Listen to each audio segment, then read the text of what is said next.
Salut, c'est Trado, content de vous retrouver pour la mise à jour journalière et aussi hebdomadaire du CAC puisque c'est le week-end. Alors, petit détour d'abord par le pronostic de jeudi soir où je disais à la clôture des marchés US qu'on terminait en négatif. Mais malgré ça, on terminait à l'intérieur des Bollinger sur le marché US. Et sur un setup Turtle Soup, le setup Turtle Soup, j'en parle dans mon intégrale ici. Et du coup, cela confortait la tentative des haussiers pour vendredi d'aller chercher la Bollinger inférieure demain sur le CAC 40. La Bollinger aussi, j'en parle dans ma formation, n'hésitez pas. Donc, que s'est-il passé vendredi? Eh bien, effectivement, on a réintégré les Bollinger. La Bollinger inférieure a été franchie en fait dès l'ouverture. On a surfé sur le Turtle Soup américain et on finit vraiment de fort belle manière puisque regardez, il n'y a pas de mèche haute. Ça veut dire qu'il y a une mainmise des haussiers qui n'ont pas cédé de terrain à la fin, contrairement à ce qui se passait là. Et cela va avoir son importance parce que, regardez, sur cette bougie, contrairement à cette bougie, il y a une mèche haute. Ça veut dire que là, les haussiers n'ont pas tenu la position, alors que là, ils l'ont parfaitement tenu. Du coup, et conformément à ce qui se passe d'habitude, j'envisage tout à fait que l'on aille maintenant chercher la moyenne mobile à 7 semaines, alors à 7 jours. Vous dire, ouais, c'était pareil pour cette séance, oui, mais bon, effectivement, déjà, c'est des statistiques, ça fonctionne pas à tous les coups, même si ça fonctionne plus souvent que ça n'échoue. Mais en plus, là, il n'y a pas de mèche haute, donc franchement, je suis assez confiant sur un contact avec la M7. Il semble bien que le contact avec le bas du canal noir ici ait été un support important sur lequel effectivement les haussiers ont pu construire leur contre-attaque, même si a priori il s'agirait surtout du fait que les baissiers relâchaient leur étreinte plutôt qu'un engouement haussier, on le verra au niveau des volumes. En tout cas, on va pas bouder notre plaisir et regardez, il y a un autre élément qui est important, c'est que on avait un objectif ici à atteindre à 3797 à peu près. Je n'abandonne absolument pas cet objectif à court terme, même si à très court terme, on peut continuer de monter. Alors par contre, les Bollinger, il faut les retracer, les Fibonacci, il faut les retracer puisque là, on a réintégré le précédent plus bas qui était ici. Donc moi, je vous propose maintenant d'effacer ceci, de reprendre le plus bas, le plus haut de la jambe de baisse, de le tirer jusqu'au plus bas de la jambe de baisse. Et ça nous donnerait donc un objectif à atteindre de 4023 qui correspond aux 23,6% de Fibonacci. Bref, on grignote 23,6% de la baisse à laquelle on a assisté. Les indicateurs techniques n'apportent aucun élément nouveau. On a toujours les divergences haussières sur le momentum, sur le stochastique, sur le RSI. Vous voyez bien qu'on n'a pas fait de plus bas sur ces trois indicateurs pendant qu'on faisait des plus bas sur le même laps de temps sur le CAC lui-même. Donc c'est ce que j'expliquais. Une divergence haussière ne suffit jamais en tant que telle à acheter quoi que ce soit, mais ça alerte sur la pérennité de la baisse souvent. Donc divergence haussière, mais ça reste baissier puisque le momentum est négatif, donc la pression elle est baissière. Le stochastique est toujours en dessous de 20. Donc ça c'est baissier aussi. Et le RSI par contre repasse au-dessus de la zone des 30. Donc il sort de sa zone de survente. Ça c'est plutôt pas mal.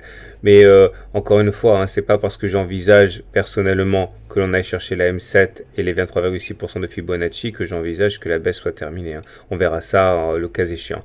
Regardez les volumes. Ils sont pas au rendez-vous. Ça veut dire que c'est pas du tout l'engouement. C'est plutôt à mon avis une grande partie de rachat de positions vendeuses. Alors, petit détour du côté des autres indices pour voir si effectivement il y a confirmation. Le DAX, pareil, il fait une belle séance à 2,5% aussi avec une réintégration des Bollinger et l'Eurostoxx également. Donc en fait, il y a convergence des scénarios. Je reviens rapidement sur le Turtle Soup du SP500. J'avais expliqué, ça peut vous servir. J'ai fait un e-book là-dessus sur le Turtle Soup. Là, on avait fait un plus bas des 20 dernières bougies, voilà le précédent plus bas, voilà le nouveau plus bas, il y avait bien un plus bas, mais on avait clôturé au-dessus des précédents plus bas, ça s'appelle un Turtle Soup et c'est pour ça que je disais jeudi soir qu'on devrait monter, que ça devrait d'ailleurs aspirer le CAC vers le haut. Donc voilà, mais par contre vous remarquerez que là la M7 a déjà été touchée. C'est un peu gênant parce que c'est un frein. Voilà, on va passer maintenant à l'hebdomadaire puisque nous sommes en week-end. On bascule du côté de l'hebdomadaire et je voudrais tout de suite oublier, rattraper un oubli. Pourquoi la hausse des 2,5% sur la séance de vendredi? Pas de raison fondamentale. C'est surtout en fait l'idée que les banques ont rassuré un petit peu. La Deutsche Bank, qui était suspectée de ne pas pouvoir faire face à ses dettes, a décidé de racheter une partie de ses dettes. Donc ça veut dire clairement qu'elle aura moins à payer de charges si elle a moins de dettes. Et certaines banques ont publié et donné des résultats plutôt positifs et rassurants sur leur état de santé. Donc voilà, il y a eu un regain de confiance sur le système bancaire et ça a entraîné dans sa remontée les indices. Donc revenons à notre analyse hebdomadaire du CAC 40. Et là, pas de doute, ça reste méga baissier. Regardez les pics qui sont descendants, les creux qui sont descendants, c'est-à-dire qu'on est baissier au regard de la théorie de dos. On est en dessous de la... Ah, je ne l'ai pas fait apparaître. La moyenne mobile à 30 semaines, elle est là, vous pouvez voir, elle est en rose. On est en dessous d'une moyenne mobile à 30 semaines qui descend. Donc ça veut dire qu'on est également en tendance baissière au regard de la théorie de Weinstein. Et pour bien faire, on est baissier en regard de théorie Ishimoku, puisque comme vous pouvez le voir, on est en dessous du nuage. Et la lagging span est en dessous des cours. Donc pas de doute, c'est super baissier. Mais bon, on descend jamais en ligne droite. On fait toujours ça par escalier, comme ici ou encore là. Donc le rebond est tout à fait envisageable sans remettre en compte remettre en cause la tendance baissière. Remarquez que ce qui nous a permis de rebondir, c'est ce niveau-là, les plus bas du 15 décembre 2014. Il faut regarder ça sur les plaquettes. Pas grand chose à dire à ce niveau, donc a priori on aura un peu de difficulté à passer la Bollinger inférieure. Il y aura forcément, à mon avis, un contact avec la Bollinger inférieure, et ensuite si on arrive à clôturer à l'intérieur, vous l'aurez compris, direction vers la M7, puisque hebdomadaire du coup, c'est ce qui s'est passé ici. Vous voyez, clôture en dessous de la Bollinger, réintégration des Bollinger, contact M7, et puis d'ailleurs en l'occurrence ici badaboum, ou encore ici, non, là justement, ça n'a pas fonctionné.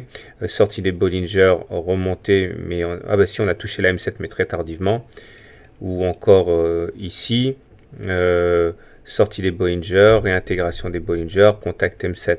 Donc vous voyez, rien ne fonctionne à 100%, j'aime bien le dire, mais vous voyez que globalement, quand on réintègre les Bollinger, c'est pour aller chercher la M7, et l'analyse technique, c'est avant tout une question de probabilité. Alors juste pour terminer, le graphe qui fait peur en mensuel, même si on n'est que la moitié de février. Comprenez bien les enjeux, c'est ce que j'ai raconté sur TV Finance quand j'ai été invité jeudi. Le problème, c'est que voilà, on a un croisement M7-M20 super dangereux ici. La dernière fois que ça s'est produit, c'était là, ou encore ici, ou encore ici. Non, là c'était pas un croisement baissier fort, mais voilà, quand on est en dessous d'une M20 qui descend, de toute manière, c'est très dangereux. M20 qui descend, badaboum. Et donc là, on est en train de se retrouver en dessous d'une M20 qui descend. Donc c'est-à-dire que statistiquement, il n'y a aucun doute pour qu'on aille chercher les 3800, quoi. Mais bon, ça laisse de la place pour un rebond. On verra tout ça au fur et à mesure. On n'est pas pressé. Je vous souhaite une bonne soirée, de bons trades, un bon week-end. Et je vous dis tout au long de la semaine et du week-end pour de nouvelles vidéos.